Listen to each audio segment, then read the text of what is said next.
Hello Gates. Willie Nelson, now 92, has lived a life full of music, memories, and milestones that few can match. Born in 1933 in the small town of Abbott, Texas, Willie came from modest roots. Raised by his grandparents during the tough years of the Great Depression, he found comfort in music early on. He picked up a guitar at 6 and was already writing songs by age 7. Gospel hymns, country, and blues all influenced his style. And even as a young boy, it was clear that music would define his path. His early adult years were a mix of odd jobs, from picking cotton to serving in the military, until he finally gave everything to his dream of becoming a musician. In the 1950s and early 60s, Willie struggled to find his place in the industry. He wrote songs for big names before becoming one. Himself songs like Crazy for Patsy Cline and Nightlife for Ray Price. But the polished Nashville scene didn't quite fit his rugged, rebellious style. So in the 1970s, he relocated to Austin, Texas, where a new wave of country music fans embraced his more free-spirited, unconventional approach. Albums like Red-Headed Stranger changed country music forever. And Willie, known for his long hair, signature bandana, and laid-back vibe, became a symbol of independence and authenticity. Willie's music reached across boundaries. He wasn't just a country artist. He connected with rock fans, pop lovers, and everyone in between. Over the decades, his worn-out guitar, Trigger, became an extension of himself, and his live performances earned him devoted fans around the globe.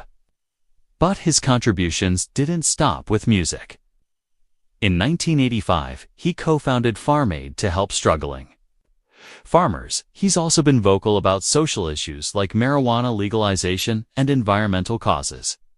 Through it all, his message has always been rooted in compassion, honesty, and staying true to who he is. Even as he aged, Willie never slowed down. In his 80s, he was still putting out albums like Band of Brothers, which hit #1 on the country charts, proving his relevance in a world full of younger artists. He collaborated across genres, wrote books, and even acted in films and TV. From The Electric Horseman to Zoolander 2, he played roles that showcased both his humor and depth.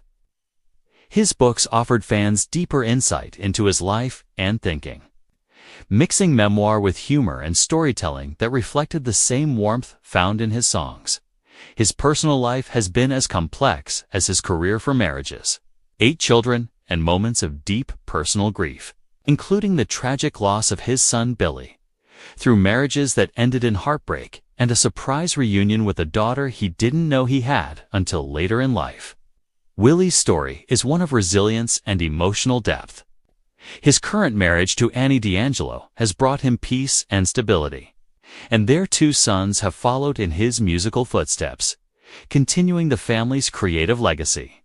Now, it's this reflective stage of life Willie has finally opened up about someone he had never spoken much about before: Jim Reeves.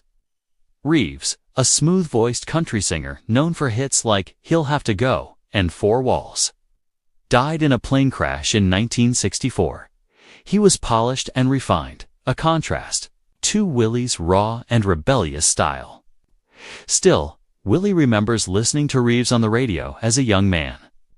Reeves' smooth voice and orchestral arrangements stood out, and even though their styles were different, Willie admits that Jim's work helped shape his own ideas about melody and storytelling. He didn't stay silent out of disrespect, Willie says. He just needed the right time to speak. And now, with a lifetime of perspective behind him, he talks about Reeves with great admiration. He acknowledges that Reeves paved the way for country music to go mainstream, something that benefited artists like Willie himself. He praises Reeves for keeping his emotional sincerity even within a smoother musical style. Willie recognizes that true artistry doesn't lie in how rough or polished a song sounds, but in whether it feels real. And Jim Reeves, in his view, always felt real. This late-in-life tribute from Nelson to Reeves isn't just about one artist honoring another. It's about looking back and acknowledging the connections that helped shape a career, even the quiet ones, it's a reminder that respect can exist between very different paths than that music. At its best, transcends time, style, and personal history.